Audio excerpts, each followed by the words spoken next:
The crow landed on Gemma Dawson's outstretched arm with a flutter of midnight feathers, dropping a silver pocket watch into her waiting palm. And she knew this wild idea of hers was going to change everything. The year was 1883, and she had been living alone in the dusty corners of Hachita, New Mexico for 6 months now, barely scraping together enough money to keep the roof over her head after her father had passed from the fever. She had trained the bird over weeks of patient work, rewarding him with bits of dried meat and corn until he understood what she wanted, until he became her partner in survival. She examined the watch carefully, turning it over in her fingers. The initials carved into the back read JM, and the mechanism still ticked faithfully. Someone would pay good money for this at the trading post, enough for flour and beans for another week at least. The crow, whom she had named Shadow for his glossy black plumage, cawed softly and hopped up to her shoulder, nuzzling against her auburn hair that she kept tied back in a practical braid. "Good boy," she murmured, reaching into her apron pocket to retrieve his reward. "You are getting better at this every single day." Her little adobe house sat on the edge of town, close enough to be considered part of Hachita, but far enough that the respectable folks did not worry about her presence. Women living alone were viewed with suspicion in these parts, but Gemma had learned to keep her head down and her business to herself. She had turned 21 just last month, marking the occasion alone with a cup of weak coffee and a biscuit she had saved for the purpose. The sun beat down mercilessly as she walked into town, Shadow riding on her shoulder like some kind of strange familiar. People stared as they always did, but she had grown accustomed to the looks. The trading post stood at the center of the main street, its weathered sign creaking in the hot wind that blew across the desert landscape. Inside, the proprietor, Mr. Walsh, looked up from his ledger with barely concealed disdain. "What have you brought today, Miss Dawson?" She placed the watch on the counter. "Found this outside of town. Figured someone might want to buy it." He picked it up, examined it with a practiced eye, then named a price that was half what the watch was worth. Gemma bit back her frustration and nodded. She had no choice but to accept what he offered. Bargaining would only make him lower the price further out of spite. As she collected her coins, the door behind her swung open with enough force to make the bell jangle wildly. She turned to see a tall figure silhouetted against the bright sunlight, and as he stepped inside, she found herself looking at a cowboy who seemed to embody everything the West represented. He stood well over 6 feet, with broad shoulders and sun-darkened skin that spoke of countless days working cattle under the relentless sky. His dark hair curled slightly beneath his worn hat, and when his eyes met hers, she saw they were a startling shade of gray-blue, like storm clouds over the desert. "Jacob Irons," Mr. Walsh said, his tone considerably more respectful than the one he had used with her. "What brings you into town?" "Need supplies," the cowboy said, his voice a low rumble that Gemma felt somewhere in her chest. "We are moving the herd north next week, and the boss wants everything ready." Shadow chose that moment to caw loudly, startling everyone in the small space. Jacob turned his full attention to Gemma, his eyes moving from her face to the crow on her shoulder and back again. "That is an unusual companion," he said, and there was curiosity in his voice rather than judgment. "He is useful," Gemma replied, lifting her chin slightly. She had learned not to apologize for herself or her circumstances. "I reckon he would be," Jacob said. "Never seen anyone with a trained crow before. How did you manage that?" Before she could answer, Mr. Walsh interrupted. "Miss Dawson here finds things and sells them to me. I suspect that bird helps her with the finding." The way he said it made the whole arrangement sound vaguely criminal, and Gemma felt her cheeks flush with anger and embarrassment. but Jacob was looking at her with what appeared to be genuine interest rather than suspicion. "Is that true?" he asked her directly. "You trained him to bring you things." "I did," she said firmly. "I started teaching him 6 weeks ago. He brings me items people have lost or discarded, and I sell what I can. There is nothing wrong with that." "Did not say there was," Jacob replied. His mouth curved into what might have been the beginning of a smile. "Actually, I think that is about the cleverest thing I have heard in a long time.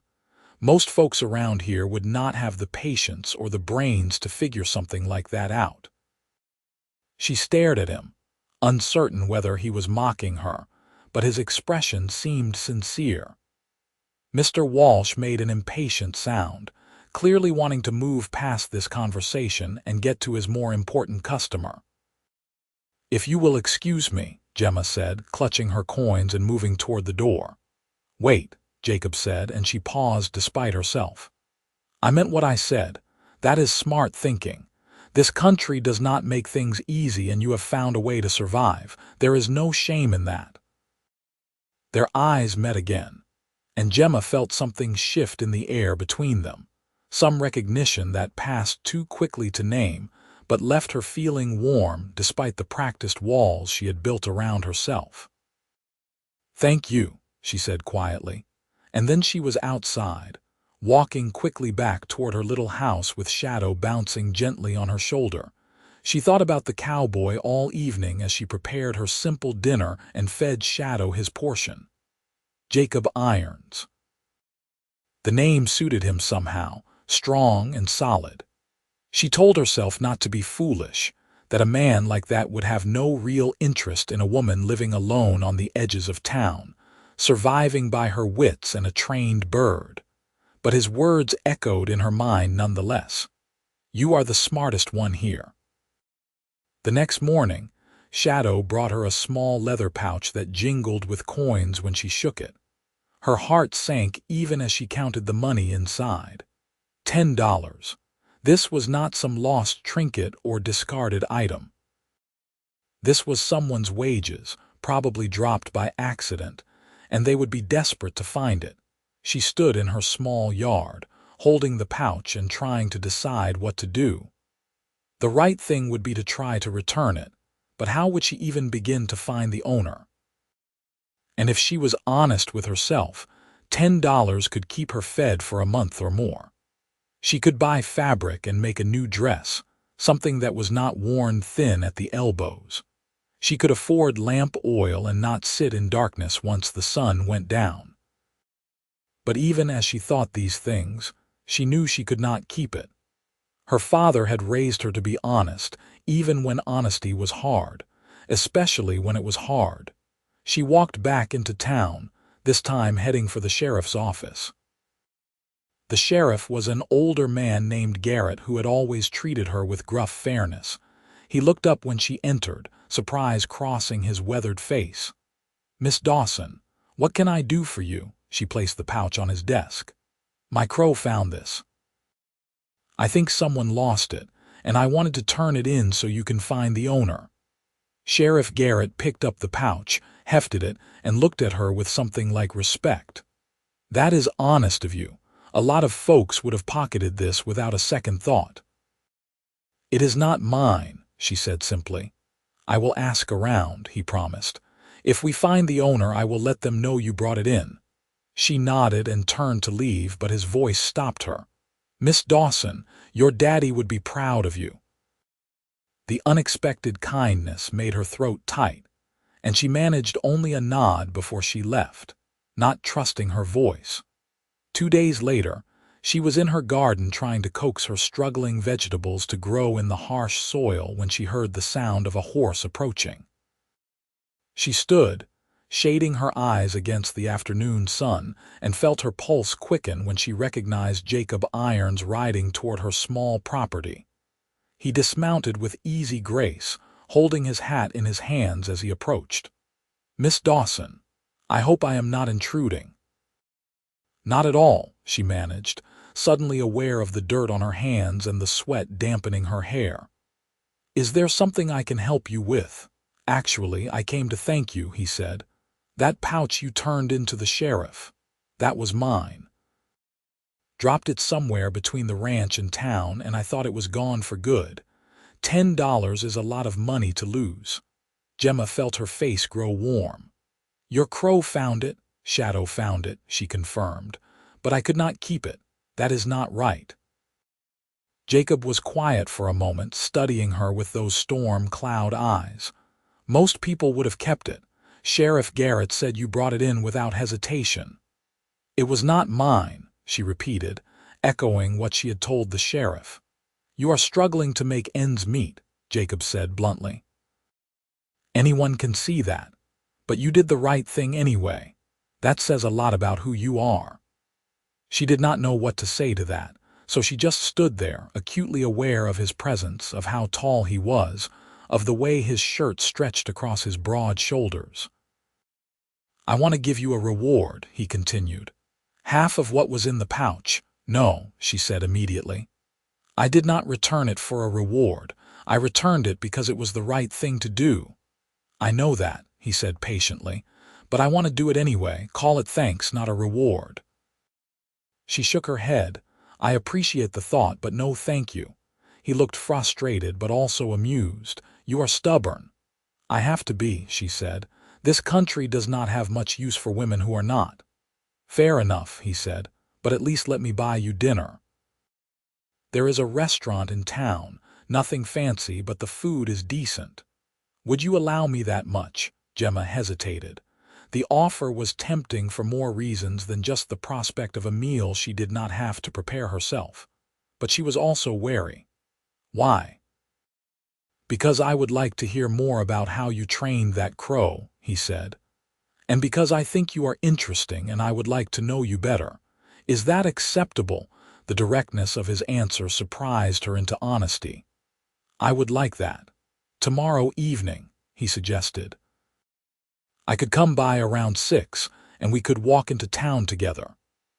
Tomorrow evening, she agreed, and the smile he gave her made her feel like the sun had grown suddenly brighter. After he left, she went back inside and stared at her reflection in her small, somewhat cloudy mirror. She looked sun-weathered and work-worn, her hair escaping its braid in wild tendrils, her dress faded and patched. She had one other dress, only slightly better, that she saved for the rare occasions when she went to church. That would have to do. The next day passed with excruciating slowness. She worked in her garden, sent Shadow out on his usual rounds, and tried not to think too much about the evening ahead. But her mind kept drifting back to Jacob, to the way he had looked at her, to the sound of his voice when he called her clever.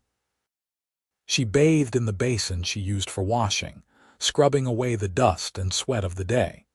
She put on her better dress, a faded blue cotton that had once been her mother's.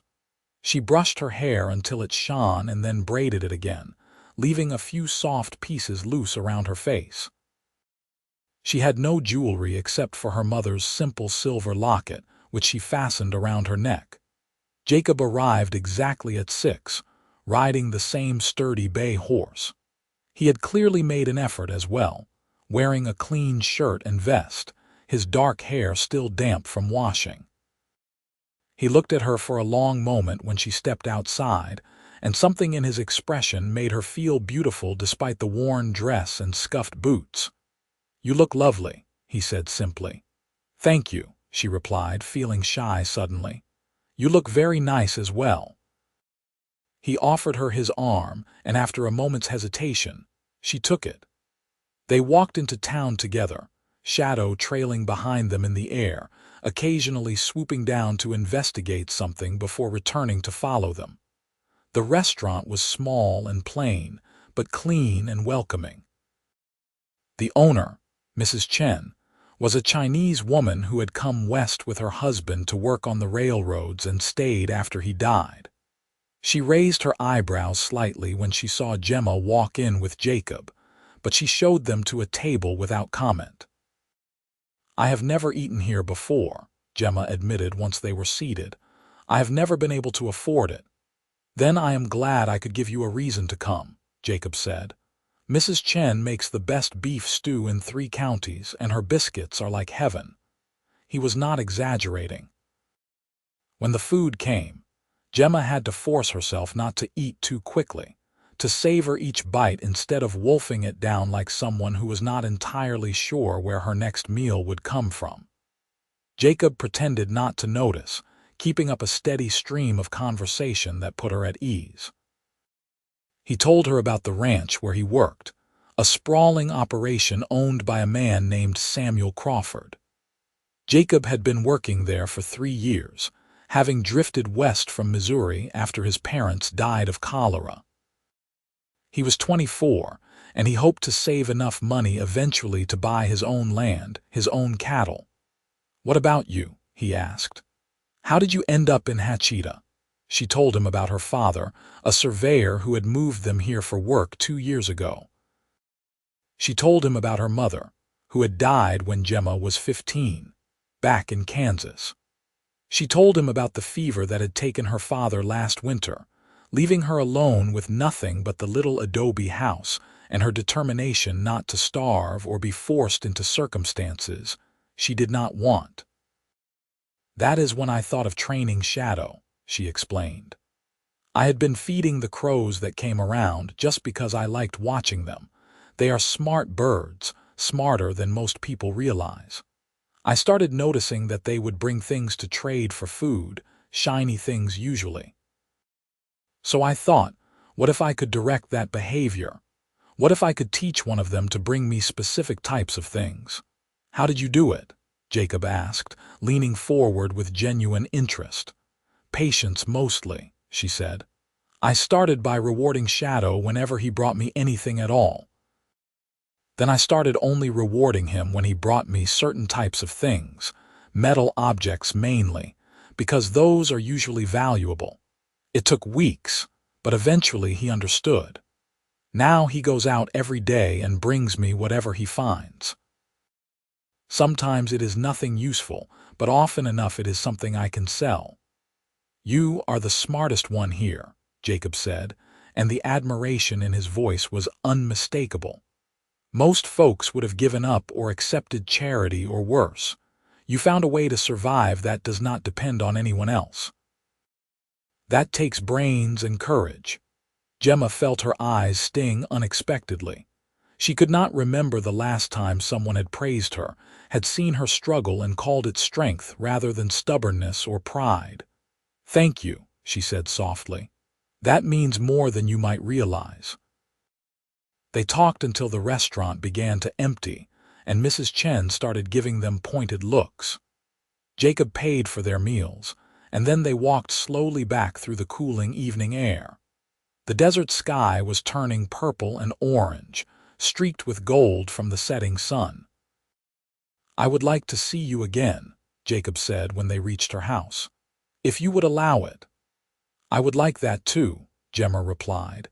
He smiled, and then, very carefully, he reached out and tucked one of the loose strands of hair behind her ear.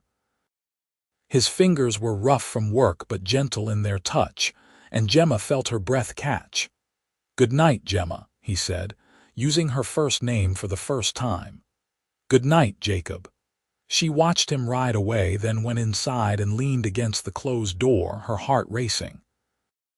Shadow cawed questioningly from his perch, and she laughed. "I think I might be in trouble," she told the bird. "The very best kind of trouble."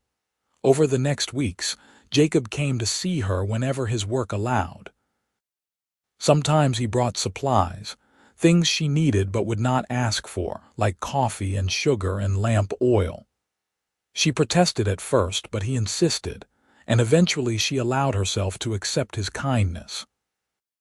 He helped her in her garden, using his strength to break up the hard earth and build better irrigation channels to catch what little rain they got. He fixed the places where her roof leaked and reinforced the fence around her chicken coop to keep out the coyotes that sometimes prowled at night. And they talked. They talked about everything and nothing, about their dreams and fears, about the books they had read and the places they wanted to see. Gemma learned that Jacob loved poetry, though he would never admit it to the other ranch hands. Jacob learned that Gemma could shoot better than most men, her father having taught her, because he believed a woman needed to be able to protect herself. Shadow seemed to approve of Jacob, which Gemma took as a good sign. The crow would land on Jacob's shoulder and investigate his pockets, looking for the treats that Jacob had started carrying specifically for that purpose. "He likes you," Gemma said one afternoon as they sat on her small porch, watching the sun begin its descent. "I like him too," Jacob replied. "He is a remarkable bird. But then, he has a remarkable teacher." He reached over and took her hand, lacing his fingers through hers.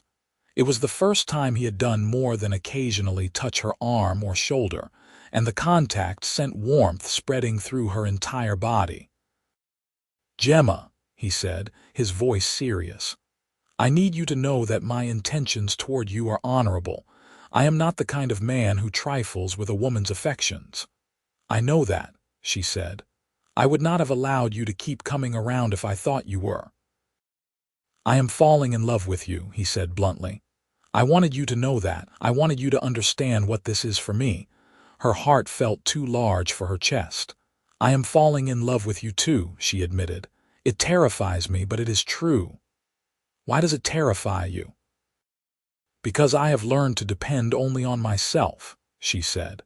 "Because depending on someone else means they can leave, and I do not know if I could survive that again." Jacob lifted her hand and pressed a kiss to her knuckles. "I cannot promise that nothing bad will ever happen, because life does not work that way. But I can promise that I will not leave by choice. I can promise that if you let me, I will stand beside you through whatever comes." Tears spilled down her cheeks, and she did not try to stop them. "That is all anyone can promise." He pulled her close, and she went willingly, resting her head against his solid shoulder and letting herself believe, just for a moment, that maybe she did not have to be alone anymore. Their first kiss happened a week later, on an evening when the desert air had finally cooled, and the stars were beginning to emerge in the darkening sky. Jacob had stayed late helping her repair a section of her fence, and they were washing up at the pump behind her house when she turned and found him watching her with an expression that made her pulse race. "What?"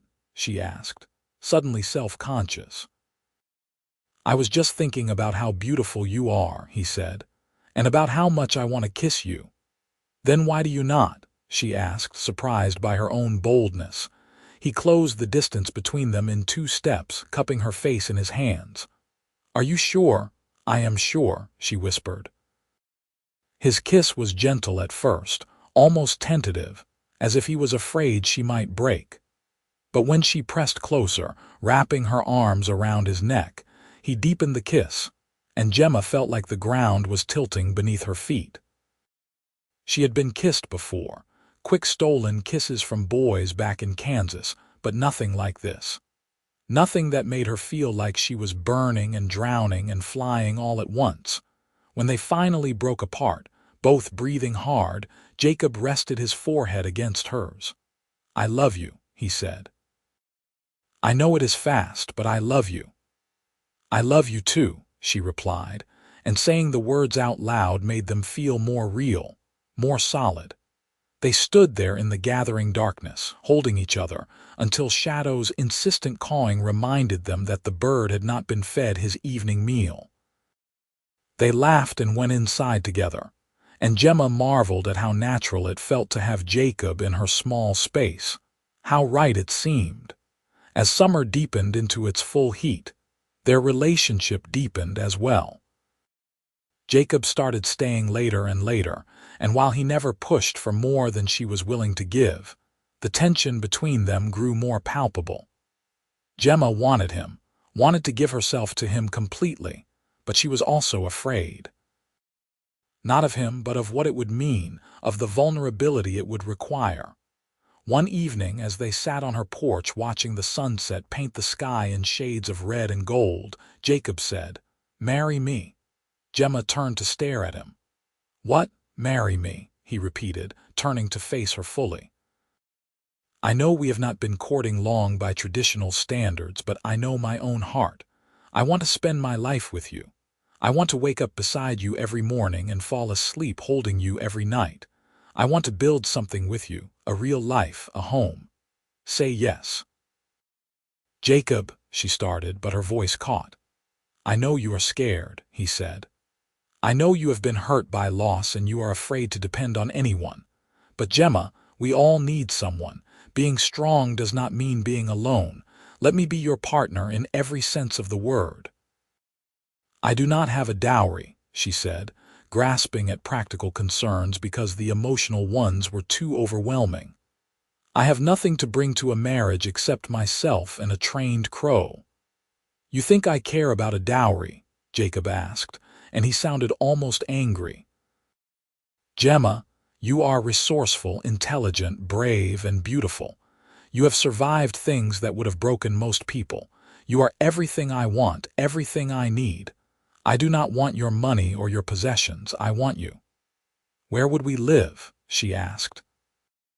"This house is barely big enough for me, and you work at the ranch." "I have been talking to Mr. Crawford," Jacob said. "He has offered me a foreman position. It comes with a house, a real house with multiple rooms. It is not fancy, but it is solid, and it is ours if we want it. I would be making more money, enough to support a family." "A family," Gemma repeated, and the word opened up possibilities she had not let herself imagine. "Children," Jacob confirmed, "if you want them. A life together, growing old together. Everything." She looked at him, at this man who had seen her at her most desperate and called her smart, who had looked past her circumstances to see who she really was, who loved her not despite her independence but because of it. "Yes," she said, and watched his face transform with joy. "Yes, I will marry you." He kissed her then, deep and claiming, and she kissed him back with everything she had, pouring all her hope and fear and love into the contact. When they broke apart, both breathless, he pulled a small object from his pocket. "I know it is not much," he said, opening his palm to reveal a simple gold band with a small turquoise stone. "But I wanted you to have something." "It is beautiful," Gemma said honestly. The turquoise was the same color as the New Mexico sky, and the gold glowed warm in the fading light. He slipped it onto her finger, and it fit perfectly. They were married 3 weeks later in a simple ceremony at the small church in Hachita. Sheriff Garrett gave her away, and Mrs. Chen stood as witness. Gemma wore a new dress, pale green cotton that Jacob had bought for her, and she carried a small bunch of wildflowers that Jacob had picked himself that morning. Shadow watched from a perch near the window, cocking his head as if trying to understand what was happening. The foreman's house that Mr. Crawford had promised turned out to be a sturdy 2-room structure with a real wooden floor and glass windows. It was a palace compared to Gemma's adobe house, and she walked through it in a daze, touching the walls and the furniture that came with it as if to prove it was real. "What do you think?" Jacob asked, watching her anxiously. "I think it is wonderful," she said honestly. "I think I cannot believe this is really happening." "Believe it," he said, pulling her into his arms. "You are my wife now, and this is our home." That night, they made love for the first time, and Gemma discovered that giving herself to someone she loved was not a loss of independence but an expansion of it, a doubling of strength rather than a halving. Jacob was gentle and patient, taking his time to learn what pleased her, and when she cried afterward, he held her and whispered that he loved her until she believed it down to her bones.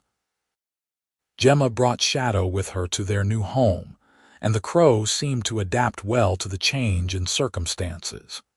She continued his training, and now the items he brought supplemented Jacob's income in a way that made their life more comfortable. She sold what she could at the trading post, though Mr. Walsh seemed perpetually annoyed that she was now a respectable married woman, and he had to treat her with more courtesy. Jacob's work as foreman kept him busy, but he always made time for her. They fell into a rhythm, a partnership that felt natural and right. Gemma helped with the ranch accounts, her neat handwriting and head for numbers making her invaluable. Mr. Crawford, seeing her skill, started paying her to keep the books, which gave her income of her own and a sense of purpose beyond just being Jacob's wife. 6 months into their marriage, Gemma realized her monthly courses were late. She waited another week, not wanting to say anything until she was sure, but when another week passed with no sign of blood, she knew.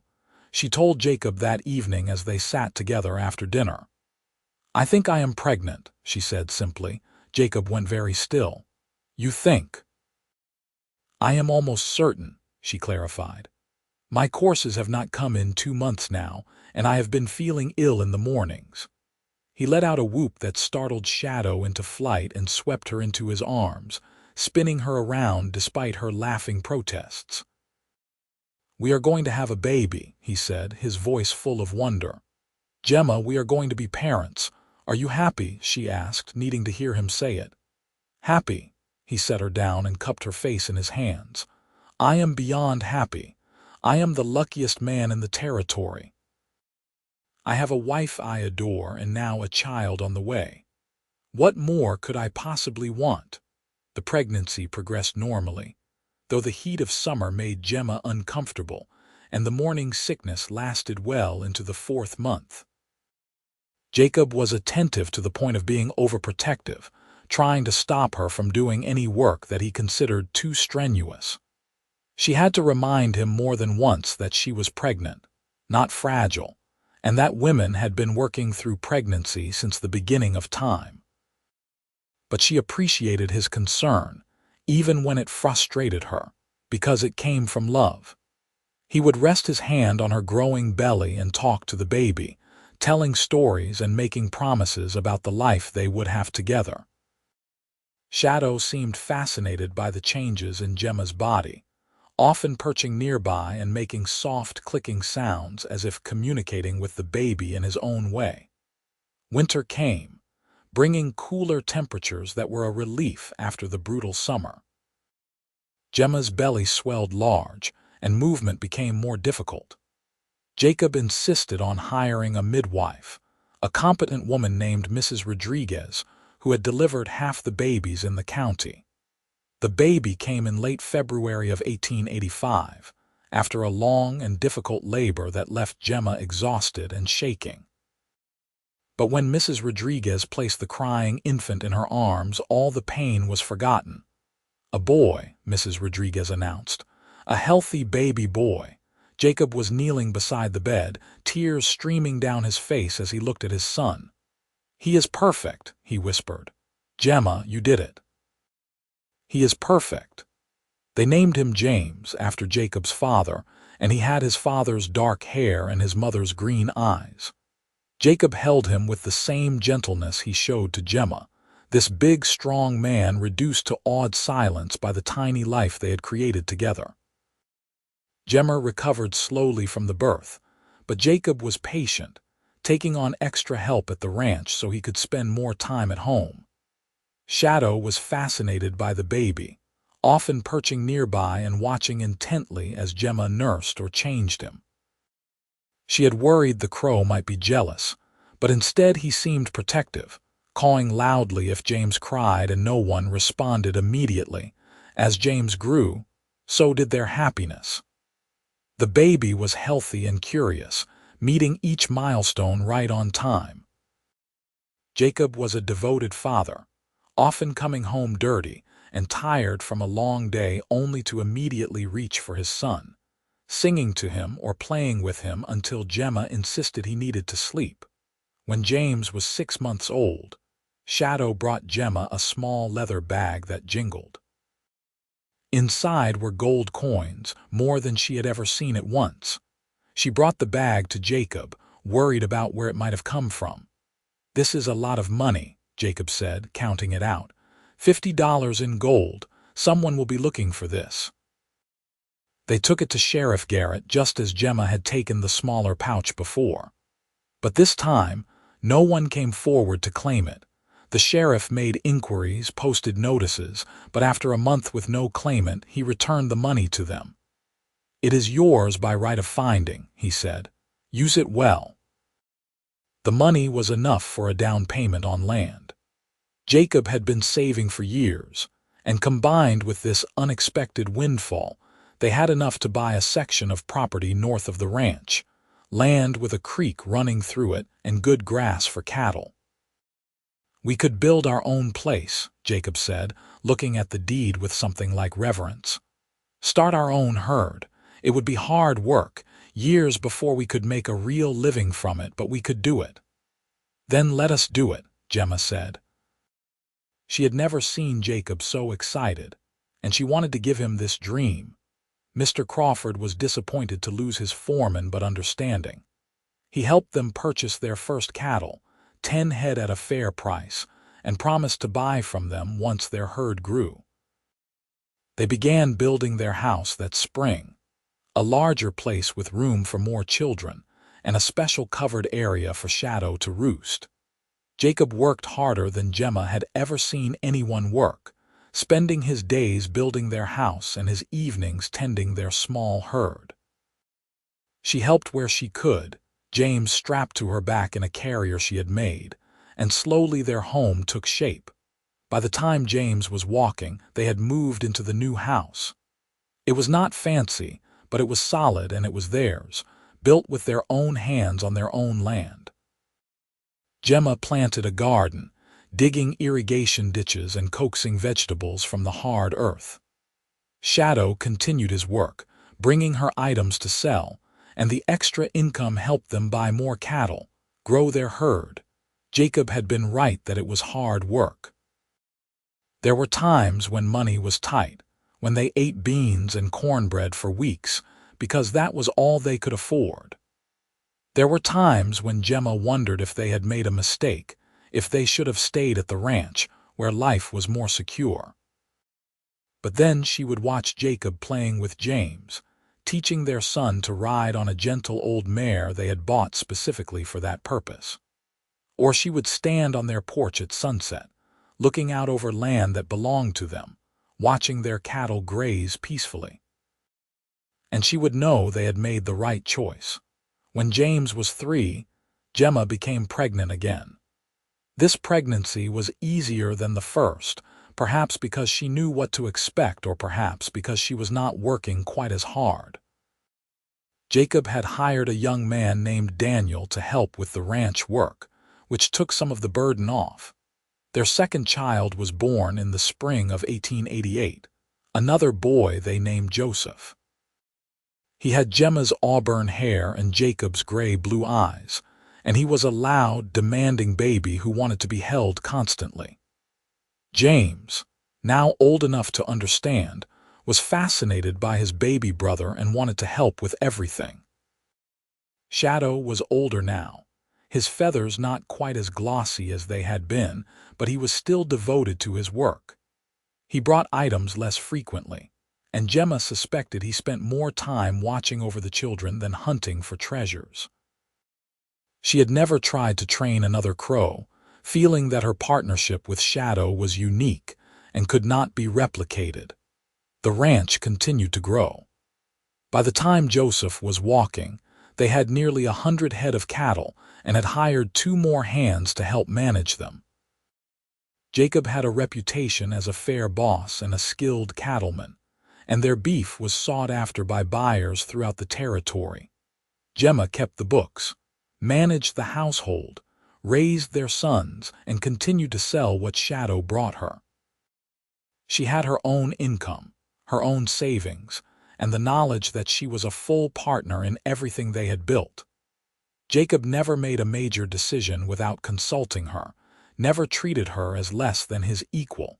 Their love had only deepened over the years. They still stole moments alone when they could, still made love with the same passion they had felt as newlyweds. Jacob still told her she was beautiful, still looked at her with wonder sometimes as if he could not quite believe she was real. When Joseph was 2, Gemma realized she was pregnant for a 3rd time. She was 30 years old now, and this pregnancy felt different, harder on her body. She tired more easily, and the morning sickness was worse than it had been with either of the boys. "Maybe we should stop after this one," Jacob said one night as he rubbed her aching back. "I do not want to see you suffer." "Women have more than 3 children all the time," Gemma pointed out, though privately she agreed with him. Her body felt worn in ways it had not before.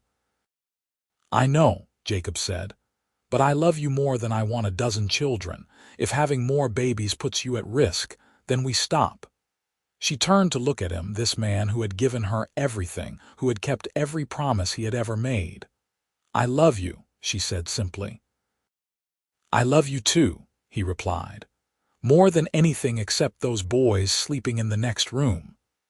Their daughter was born in the winter of 1891, and they named her Grace, after Gemma's mother.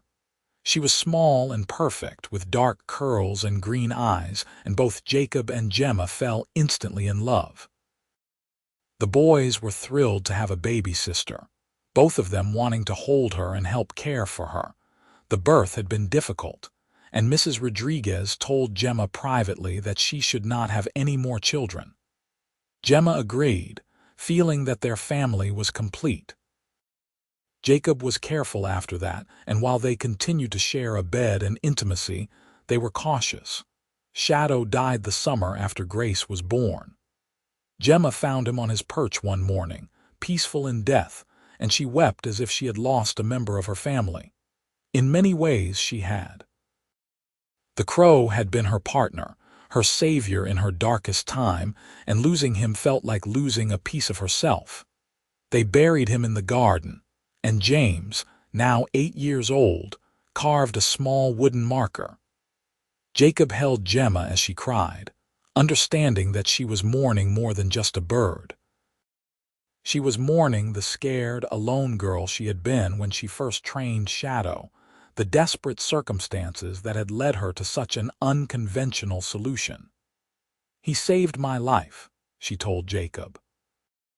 "If he had not been so smart, if I had not trained him, I do not know what would have happened to me." "He was a remarkable bird," Jacob agreed. "But Gemma, he did not save you. You saved yourself. You had the intelligence and the determination to survive, and you found a way. Shadow helped, but the cleverness was all yours." His words helped, and over time, the grief faded to a bittersweet memory. She told the children stories about Shadow, about how he had brought her treasures and helped her survive.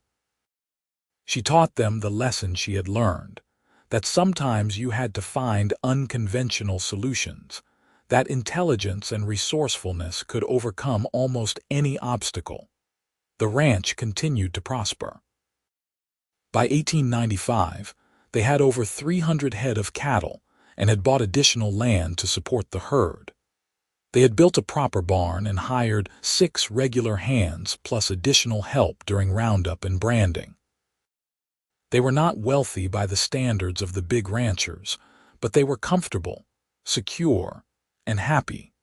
James, at 12, already showed signs of being a natural cattleman like his father.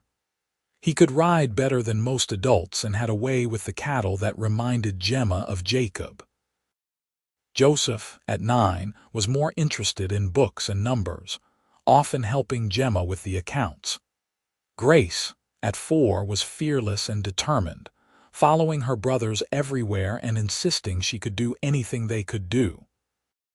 Jacob, now 36, had some gray in his dark hair, but he was still strong and vital. He still looked at Gemma the way he had that first day in the trading post, with admiration and love. She had some gray in her own auburn hair and her hands were rough from work, but when Jacob held her, she still felt like the most beautiful woman in the world. One evening, as they sat on their porch watching the sunset, Jacob said, "Do you ever regret it? Any of it?" "Regret what?" Gemma asked, though she knew what he meant. "Marrying me. This life.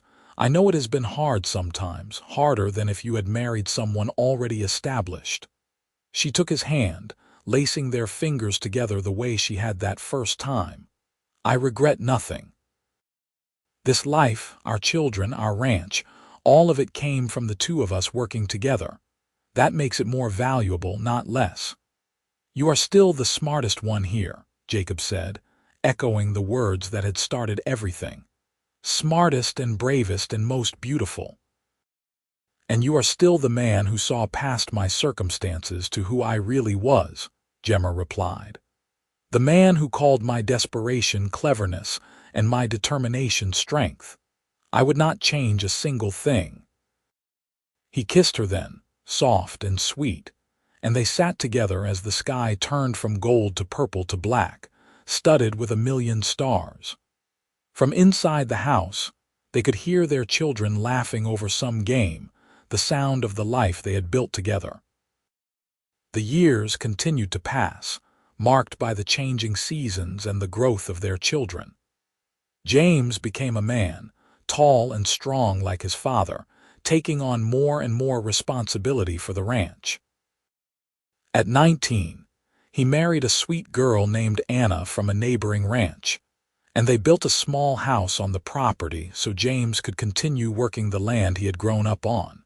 Joseph surprised them all by deciding he wanted to be a lawyer.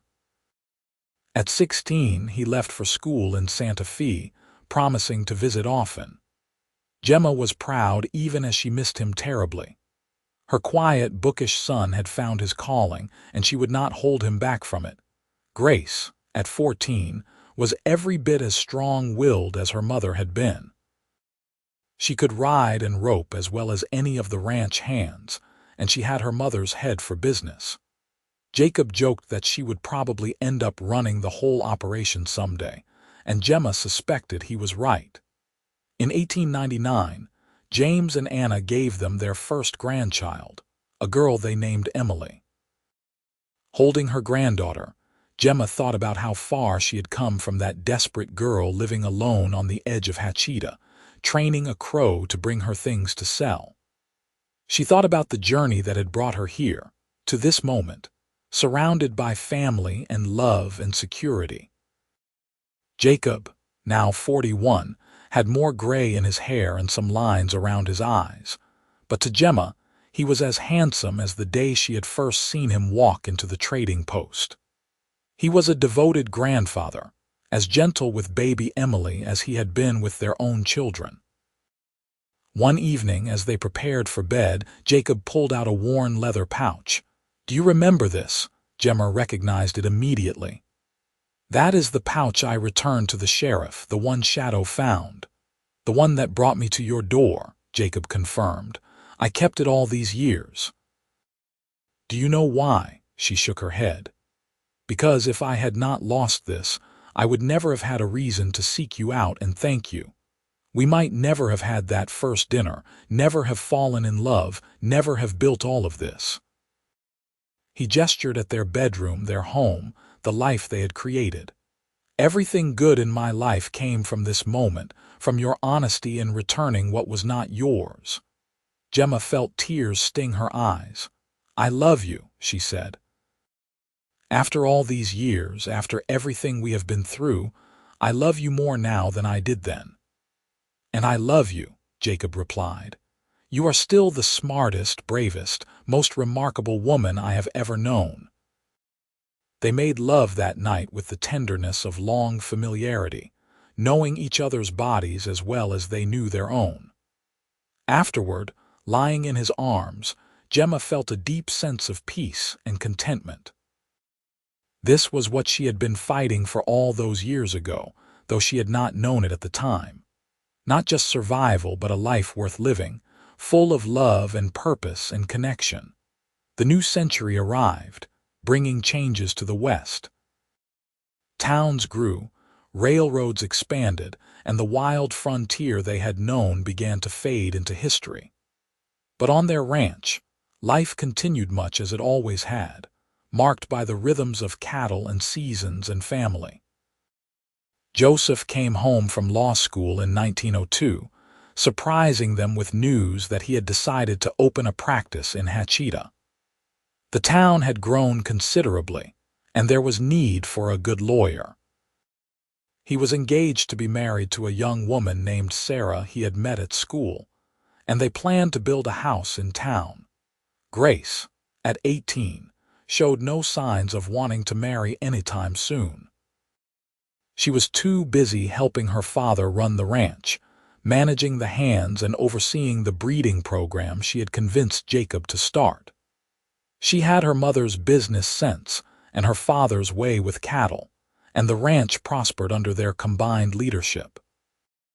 James and Anna had 3 more children by 1905, 2 boys and another girl, and the main house rang with the sounds of grandchildren whenever they visited.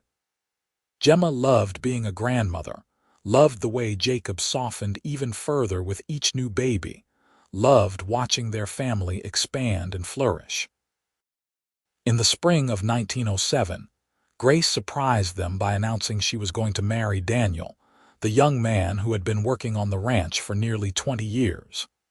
He was 32 to her 23, but they clearly loved each other, and both Jacob and Gemma approved. They had watched Daniel grow from a green ranch hand into a capable, honest man, and they were glad Grace had chosen someone who would appreciate her strength rather than try to diminish it. The wedding was held at the ranch, a large gathering of family and friends. As Gemma watched Grace and Daniel exchange vows, she squeezed Jacob's hand, remembering their own simple ceremony in Hachita all those years ago. "What are you thinking?" Jacob whispered. "That our daughter is marrying for love just like we did," Gemma whispered back.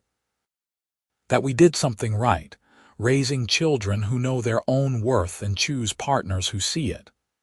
"We did a lot of things right," Jacob said.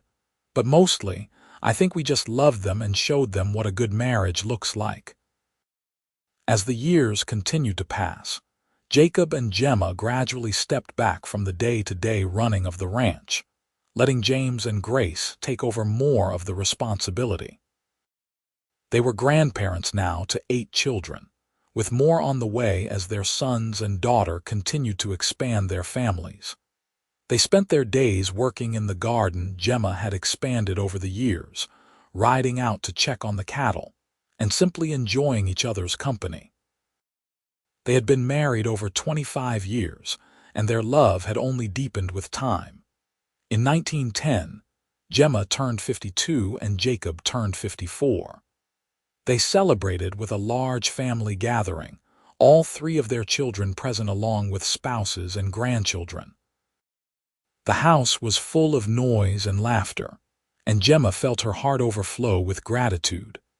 That evening, after everyone had left, Jacob and Gemma sat on their porch as they had done countless times before. The sunset painted the sky in shades of orange and red, and in the distance, they could see their cattle grazing peacefully. "You remember the first time you brought me here?" Gemma asked. "When this was just empty land with a creek running through it?" "I remember," Jacob said. "I remember thinking that if I could build a life here with you, I would be the happiest man alive." "And are you?" she asked, knowing the answer but wanting to hear him say it. "Every single day," he said without hesitation. "Every single day I wake up and thank God for the crow that brought me my lost money, because it brought me to you." "Shadow," Gemma said softly, the name still bringing a pang of bittersweet memory even after all these years. "Shadow," Jacob agreed. "The smartest bird in the territory, second only to the woman who trained him." They sat in comfortable silence as the stars began to emerge, hand in hand, 2 people who had found each other against all odds and built something beautiful together. The crow had brought Gemma things she could sell, but more importantly, it had brought Jacob to her door, and he had brought her something far more valuable than any treasure. He had brought her love, partnership, respect, and a future beyond her wildest dreams. The ranch they had built together stretched out before them, a testament to their hard work and determination. The family they had created filled their lives with joy and purpose. And after more than a quarter century together, they were still in love, still partners, still each other's greatest treasure.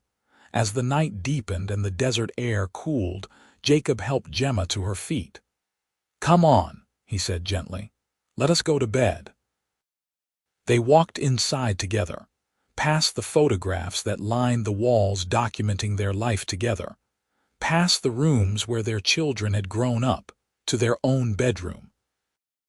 They prepared for bed with the easy familiarity of decades together, and when they finally lay down, Jacob pulled Gemma close, her head resting on his shoulder just as it had on their wedding night. "I love you," he murmured into her hair. "Today, tomorrow, and always." "I love you too," she replied. "You were right. All those years ago, being strong does not mean being alone. Thank you for teaching me that. Thank you for taking a chance on a cowboy who was smart enough to recognize brilliance when he saw it," Jacob said. They drifted off to sleep wrapped in each other's arms, secure in the knowledge that they had built something lasting and true. From a desperate girl training a crow to survive, to a woman surrounded by love and family and success, Gemma's journey had been long and sometimes hard. But every step had led her here, to this moment, to this man, to this life. And in the morning, they would wake up together and face whatever came next, just as they always had, side by side, partners in everything. The crow was long gone, but the legacy of that desperate act of cleverness remained, woven into every brick of their home, every head of cattle in their herd, every child and grandchild who carried their love forward into the future. The story that had begun with survival had become a story of love, and it would continue long after they were gone, told to grandchildren and great-grandchildren as an example of what was possible when two people recognized each other's worth and committed to building something together. Gemma had trained a crow to bring things she could sell, and the cowboy had seen past the unusual circumstance to the brilliant, determined woman beneath. That recognition, that respect, that love had changed everything. As they slept, the desert night wrapped around their home like a blanket, stars wheeling overhead in their eternal dance. The cattle settled for the night, the horses drowsed in the barn, and the land they had claimed and tamed and loved stretched out in all directions. Tomorrow would bring new challenges and new joys, but for tonight, there was only peace and the quiet sound of two people breathing in unison, two hearts beating as one. Their love story, which had started with a trained crow and a lost pouch of money, had become something far greater than either of them could have imagined. It had become a legacy of partnership and respect, of recognizing worth in unexpected places, of building something meaningful through hard work and dedication. And that legacy would endure, passed down through generations, a testament to what was possible when two people chose to see the best in each other and work together toward a common goal. The years would continue to roll forward, bringing more grandchildren, more challenges, more moments of joy and sorrow. But through it all, Jacob and Gemma would face life together, still in love, still partners, still each other's greatest treasure. The girl who had trained a crow had found something far more valuable than anything Shadow could have brought her. She had found a man who saw her brilliance, respected her strength, and loved her completely. And in return, she had given him the same gift, creating a partnership that would withstand everything the harsh Western landscape could throw at them. Their story was one of survival transformed into thriving, of desperation turned to determination, of loneliness giving way to the deepest love. It was a story worth telling, worth remembering, worth passing down through the generations as an example of what was possible when intelligence met opportunity, when honesty was rewarded with love, when two people recognized in each other the partner they had been searching for all along. And so they lived, Jacob and Gemma Irons, on their ranch in the New Mexico territory, surrounded by family and love and the fruits of their shared labor. The cowboy who had recognized brilliance in an unusual place, and the woman who had trained a crow to help her survive, had found in each other something neither had known they were looking for. They had found home, partnership, respect, and a love that would last them all their days and beyond, written into the land itself and the hearts of everyone who knew their story.